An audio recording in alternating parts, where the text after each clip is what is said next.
Pero meron pa rin hong mali sa isa. Sa puso natin, meron pa rin hong isang mali. Na hindi tayo perfecto, di ba? Sa bawat isa. Sana nga yun ang ituro sa atin ng Panginoon Diyos kung paano. Napakasarap gayahin ng Panginoon Diyos, pero napakahirap gawin. Masarap sabihin, pero mahirap kunin. Kaya yung best friend marami, pero ang best friend po sa 1,000,000. Isa lang ang pwede natin maging best friend sa buhay natin, ang Panginoon Diyos. Maliban doon, wala na. Kasi siya talaga totoong tao. Tayo hagat nandito tayo sa lupa, may natitira pa rin po kamalian sa buhay natin. Hindi tayo pwede maging perfect. Samahan ko muna si ang pagmamahal nandyan, ganun. Pero masarap pong maging best friend sa lahat ng Diyos. Kasi ang Diyos, so, ano man po ang bigat, ano man po ang ano, minsan na ituturo niya kahit na kausapin mo lang siya, spiritually o ano man, na ituturo niya yung tamang daan para sa atin. Na ituturo niya po yung dapat o ano. Kaya nga sabi ng Panginoon Diyos, love your enemy. Love your enemy. Parang napakahirap gawin, di ba? Pero ipanalangin mo na lang kung manalangin sa'yo. Yun na lang ang akin sa akin sarili. Diba? Kasi dito sa, lalo na dito sa Saudi, wala kang makukuha ditong best friend. Friend marami. Pero best friend wala. Tangyang Panginoon Diyos, ang best lang natin dito. Yun lang ang para sa akin. Maraming salamat po. At maraming salamat po sa pagbati. Maraming salamat po sa pagmamahalan ng bawat. Naalala ko na yung anak ko. ipagpapaganos ka na rin. Ano sa pangagay dyan? Ano sa pangagay dyan?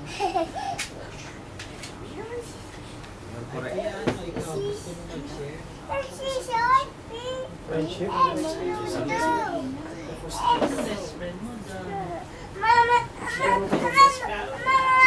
Actually kasi hindi ako...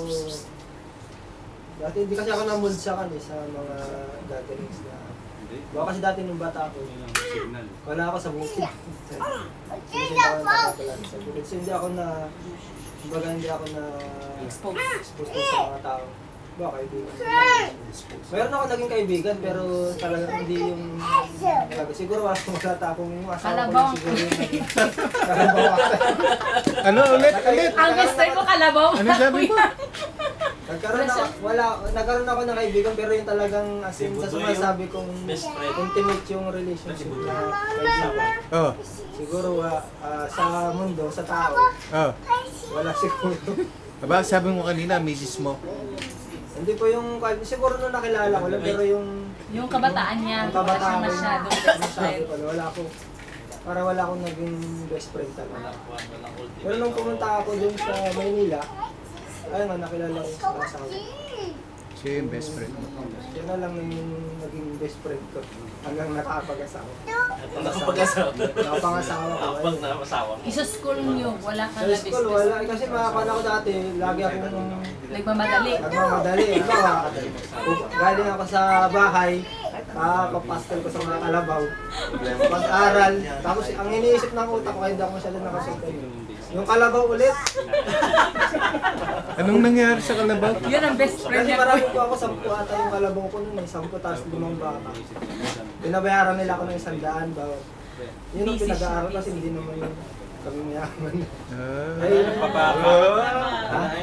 Tagapangalaga. papastel ng baka. Kaya pala nagpapastol ka na ngayon? Dati ka pastol. Pero yung sa best friend, siguro yun nga sabi ni ate, mahirap talaga makahanap ng tunay na best friend. Yung talagang nasasandigan mo pag kailangan mo. Pero problema ka. Sa pera man, sa wala. O sa anong mga aspeto ng buhay.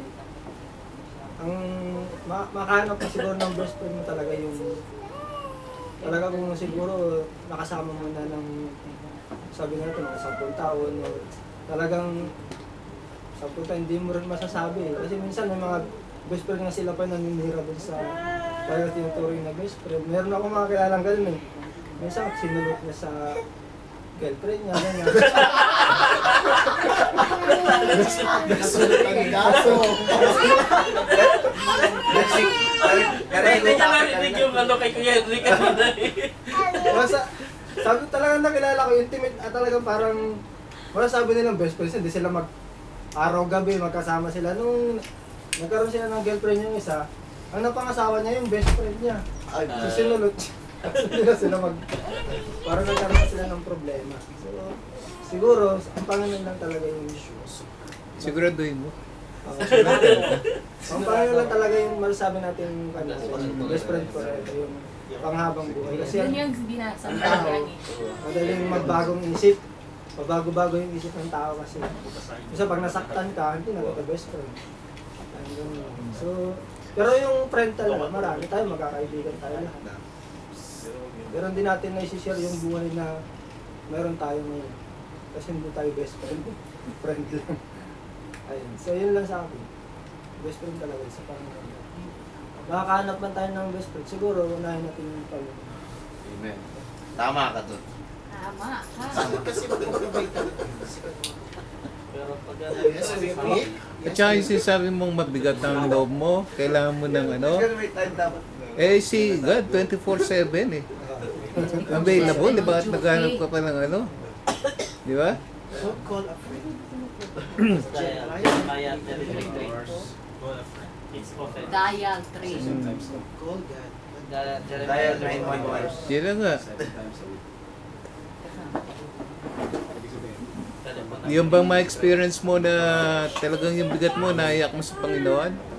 Laking ano nun ang laking relief nun Then, bigla ka nalang magkakaroon ng wisdom na lapitan mo si Kuya Mario.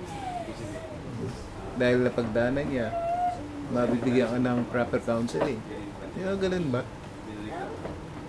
Pero, may sinabi sa akin si sa Joyce Mayer Oo. Ministries. ang sabi? Yung sabi niya sa akin is 50% daw pag sinabi mo raw yung problema mo sa isang tao na yung tao na yun is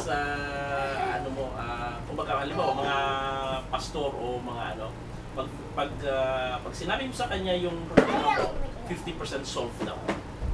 50% solved. Why? Anong rason? It's because may makukuha kang sa kanya.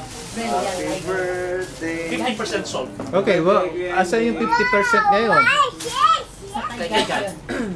See? Kay God. 50% solved daw kasi parang na-release mo yung ano mo sa taong yun eh. Pero yung pa rin, kay God pa rin yun. Siya. Kuya, paano mo masasabing solved doon na... 50% solved. Oh, yun na nga. Si Joyce Mayer, kuya. Bakit mo masasabing solved na? Dinigyan ka pa lang niya ng ano. Yung sinabi niya 50% lang ang solved.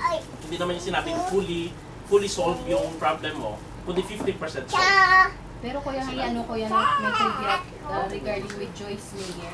Joyce Mayer, parang na-pull siya sa false prophet. I-search mo yung... Sino si Joyce Mayer? Ba't ka na-message? 10:30. Nag-ano siya, naging quiet. Hindi. Message sa Anong? Hindi kanya best friend. Hindi subscription. Nag-ano siya sa akin. Nag-private message siguro. Nag-private. Ay, baka ano niya, kumari niya.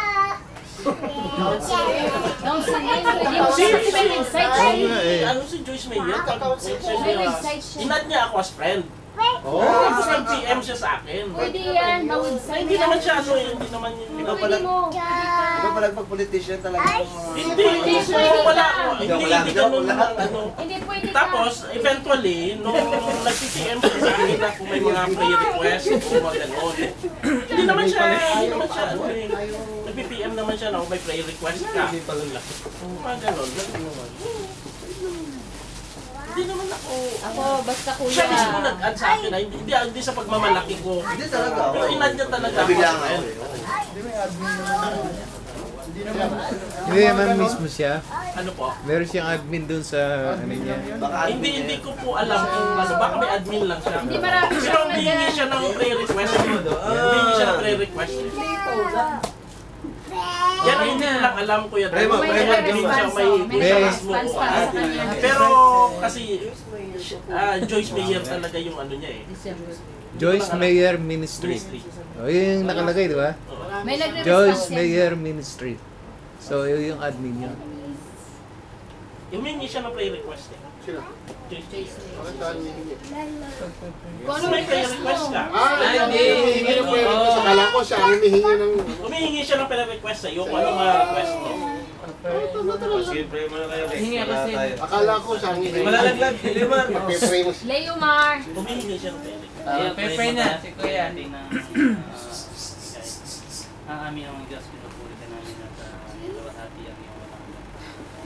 Maraming salamat po sa aming pag-aaral, Panginoon, na iyong binigay. Sino yung pipili namin, Pagkakulang namin, Panginoon, na ikaw lang po yung isang true first friend namin forever. Ikaw yung nag-post ng buhay para sa amin, Panginoon.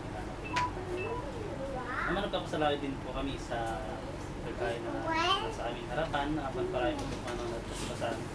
Kung maging kalakasan namin po sa nakasabat niya.